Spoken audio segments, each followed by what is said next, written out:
হবিগঞ্জ আঞ্চলিক পাসপোর্ট কার্যালয়। প্রতিদিন সেবা প্রার্থীদের ভিড়ে মুখরিত এই অফিস প্রাঙ্গণ। তবে দীর্ঘদিন ধরে অভিযোগ, সেবা পেতে হয়রানির শিকার হতে হয় সাধারণ মানুষকে। ভুক্তভোগীদের দাবি, বিভিন্ন সময় কড়াকড়ি আর নজরদারি বাড়লেও জটিলতা পুরোপুরি কাটেনি। পাসপোর্ট করতে গিয়ে অনেক ক্ষেত্রেই অতিরিক্ত খরচ গুনতে হচ্ছে সেবাগ্রহীতাদের। এতে স্থানীয় কিছু এজেন্সি ও মধ্যস্থতাকারীদের সম্পৃক্ততার অভিযোগ তুলেছেন তারা।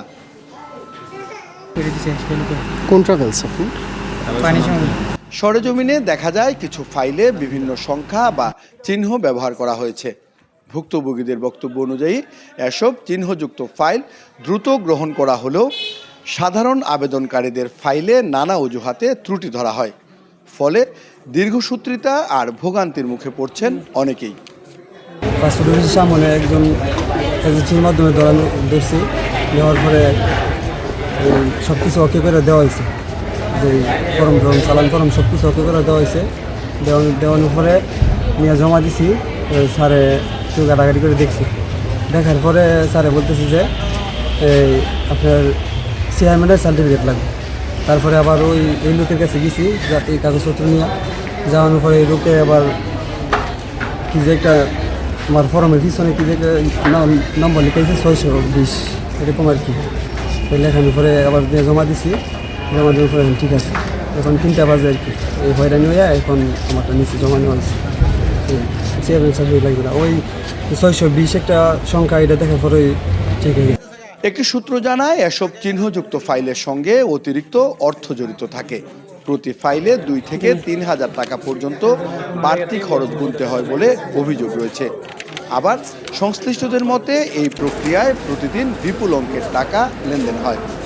তো অর্শর নেম তো তাই উনি বলতেছে যে না, ওটা একত্রিত করে দিতে হবে, আবেদন টাইপ আবার পাঠাইলেও গেলাম, পরে বলতেছে যে আইডি ভেরিফিকেশন কপি লাগবে। আইডিটা কিন্তু অনলাইনে আছে, তারপরে কিন্তু আবার এটা ভেরিফিকেশন কপিটা আনতেছে। এরপরে যে উপরে গেলাম, উপরে যাওয়ার পরে বলছে যে আবার 101-এ আসার জন্য।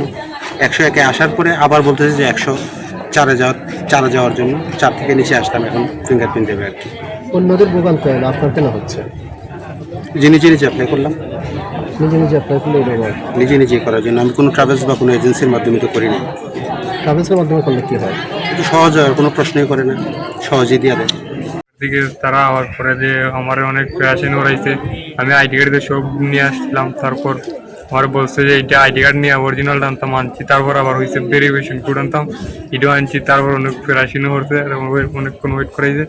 তারপর যে এটা এখন ওকে হয়েছে, এখন বাজে 3টার দিকে উঠবে। তারপরে এখন সব কিছু জমা রাখছে, এখন দেখা যাক কী দেওয়া।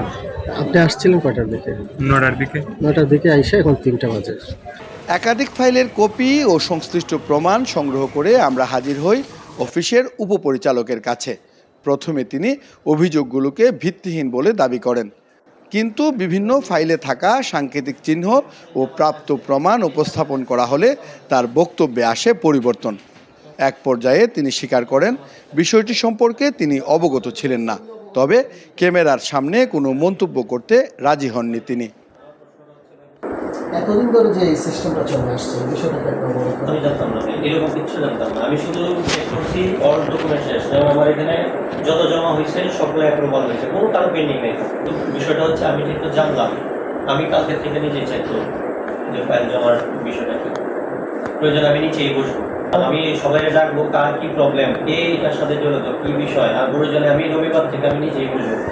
পাসপোর্ট অফিসের দালাল চক্রের আগের দৃশ্যমান উপস্থিতি হয়তো কমেছে, তবে অভিযোগ রয়েছে তারা নতুন রূপে কৌশল বদলে আবারও সক্রিয়।